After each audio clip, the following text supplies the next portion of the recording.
Inside Boxing's Throwdown. I'm Aurelio Martinez, Steven Johnson, and we're going to continue in this segment. We're going to continue on this Floyd Mayweather, Conor McGregor upcoming fight that's coming up. And Steve, in continuation from the first segment, we want to talk about some of the things that, how the actual press conferences have gone, starting with LA, all the way where they ended into New York. And let's talk about some of the things that are happening. Who's getting under whose skin? You know, now Floyd Mayweather's used to taking charge of that and getting into his opponent's skin where they step into the ring, and he's pretty much always has the fight won already, even before it starts. But your take on some of the things that are being said. Who's winning this battle? Well, in a nutshell, let me just get right to the chase with this, okay? Floyd has found somebody that he's met his match in Conor McGregor as far as shit talking. Okay, so Conor has talked shit to him, and you know, I predicted that somewhere along the line. I was hoping that it wouldn't, but it turned racial. Yeah. I don't think on Conor's part that it was racial. Let me just say that. I think it's just when he said, "Dance for me, boy." I think "boy" we've heard it before in England. That's what I mean in Ireland. That's what they say. So I mean, I don't know what his intent was, but I figured at some point the twist would be there. Just the fact, you know, when Conor, for me, the best one was in L.A. and Floyd said something to him about money, and he said, Conor said, "Yeah, you owe the IRS your money." You know, I thought right then, I said, it's kind of on. He's kind of digging at him. But Floyd, the comments that Floyd has made, you know, like he made the comment that he was the one, you know, that brought this trash talk. He brought it to where it is, and that's not true. Floyd, you didn't start trash talk. You know, you've been like the radio said, you've been the champion of trash talk, but you met your matching a guy in MMA coming from the UFC, a guy that has trash talk with the best of them over there. And now he's crossed over. He's under Floyd's skin. And talking about the man with the trash talking. No one had ever come close to Muhammad Ali. Oh man! I mean, he had the acorn, the gorilla. You can't have an ugly champion out there. Oh man! I mean, this man. No. There'll never be another guy that can talk it up and talk the trash like Muhammad Ali. I don't care. And see, for the people that want to say that, you know, those comments from Conor were you know, it was racist. If you want to say that, you go right ahead. But don't forget, Floyd Mayweather referred to Manny Pacquiao as a rice-eating, dog-eating, you know, little monkey. So, you know, if you're going to go down that road, that's where you want to go. Let me tell you, I'm just going to go straight up on what we've heard so far. And like I said, I think Conor McGregor has held his own. And the fact that Floyd has addressed, you know, and the thing that I think this is what tells you Floyd Conor's under his skin, where he felt like he had to say, "I'm the one who made this blueprint. He's following me." Nah, dude, that to me let him know he's under his skin, because he didn't have to say that. He could have let somebody else say that. Yeah. But no, he had to say it. So Conor's under his skin. Well, you know what? I have to agree with you. And the proof is in the pudding. I mean, Conor definitely has, or had in this whole press conference series, had Floyd in a defensive posture. Yeah, he did. And the problem is, you know, whenever you're talking trash, whether it's here in the ghetto, in the hood, where you're ranking on each other, you got to ignore that. You got to let that fly by, and you got to think about your output. Okay, you don't have to worry about the input, because once the input starts getting to where you're thinking about your it, you're output done. is done. And Floyd obviously is listening, and he's taking all the input in, because he's addressing it both verbally and physically. He's addressing. Now I'm gonna explain that. The first one, okay, when Conor gets into his for those that saw the press conference, when he grabbed the Irish flag from Conor. No, he grabbed it from a fan. Oh yeah, and put it on his back, and Conor came back and says, "If you do anything with that effing flag, I'm gonna F you up," or something like that. And he came. So Conor immediately reacted to that by going and grabbing Floyd's backpack. Okay. And he quickly changed it and got under Floyd's skin. When he looked in the backpack, he said, "What's in here?" He says, $5,000. That's it. I mean, and he's getting into him where he's doing it, and then he started talking about Floyd was too little. He was too little, and this stuff's bothering Floyd. It's bothering him because at the next conference, He came in and wearing high Floyd, heels. Yeah, Floyd was looking yeah. in my eye, and Conor looked. Don't forget, Conor looked down at his horse and said, "What the fuck?" He's like, "What the Why fuck? are you wearing high heels? This dude's just sitting here with heels on." So, Hey, man. so it's getting to him.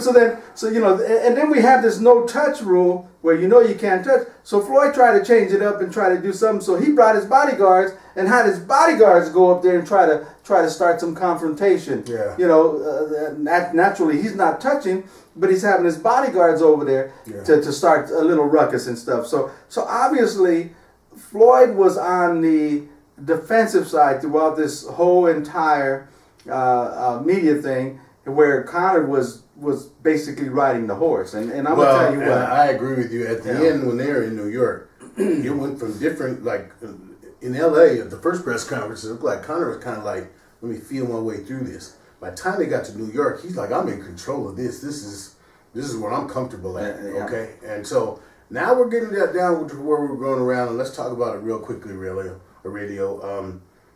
You know, outlook for the fights. The first thing at the press conference in LA I saw when they did their face off, it is visibly noticeable how much bigger Conor McGregor is. Oh yeah, he's a much bigger man. He is. Okay, we've seen some of the takeouts that we've been allowed to see of Conor.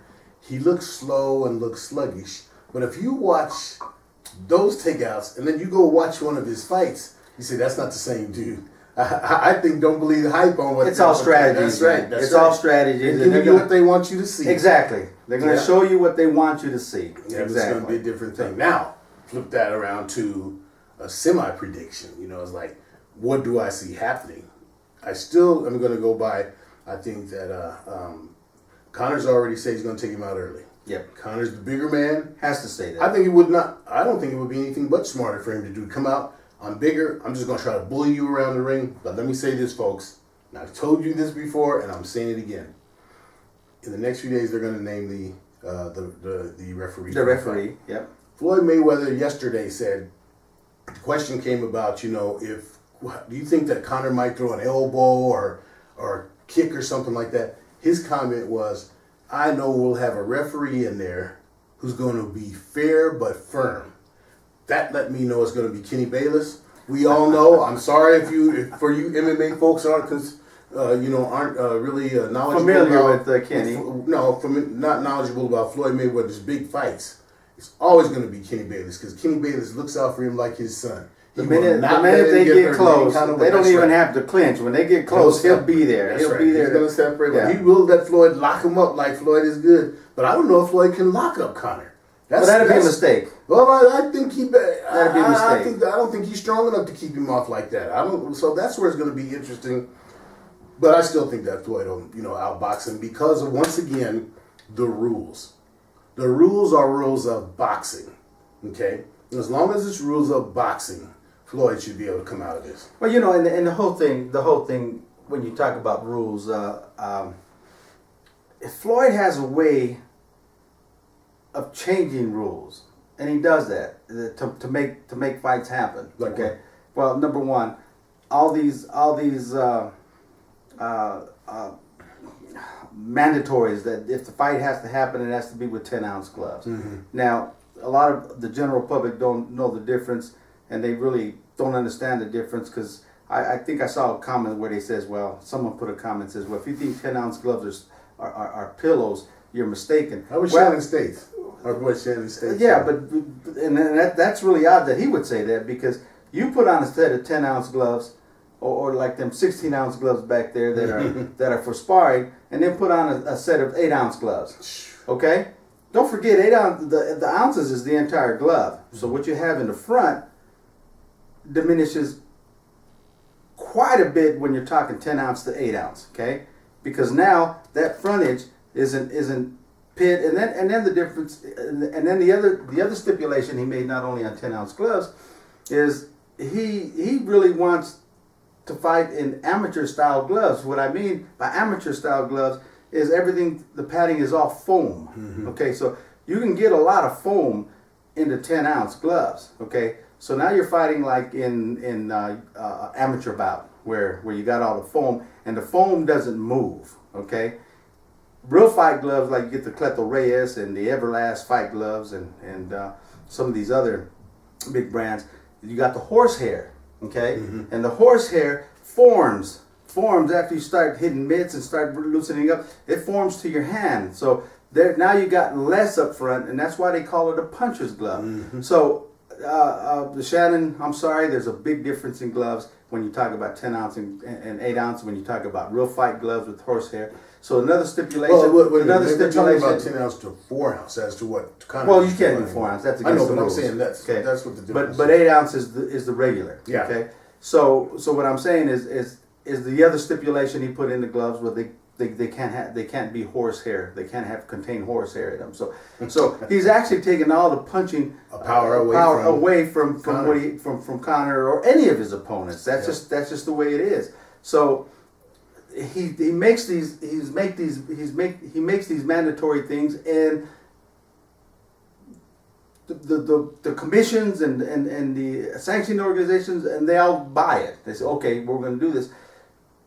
But the problem is, if they don't go for it, he won't fight. Yeah. Okay, so you either have a fight or you don't have a fight. So there you go. So the crossover is from MMA into boxing.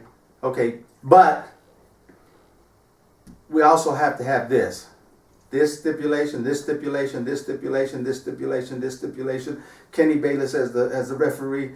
The judges all have to be from Las Vegas. You know, things like that. Okay, you're going to get this in this fight because you know what, he's going to get that 50th win. You know, regardless. Okay, so the problem is, Steve, what do you do? Do you not take the fight and miss out on making $50-60 million, or you just say, hey, I'm going to fight? And Conor obviously he wants to take the fight, but hey, let's hold that thought right there, because we're going to come back with our third and final segment. We're going to finish this up with Floyd Mayweather, because we're not going to talk about Floyd Mayweather and Conor McGregor again until a week before the fight. Because that's what the purpose of this one week world tour was, to get the conversation going about it. We're in that trap with everybody else. We did it, but we'll come back and we'll finish up talking about the Floyd Mayweather Conor McGregor fight. August, what is it, the 26th? August. I have to look it up. Yeah, but we're having so much fun. August 26th. We'll be right back. Radio.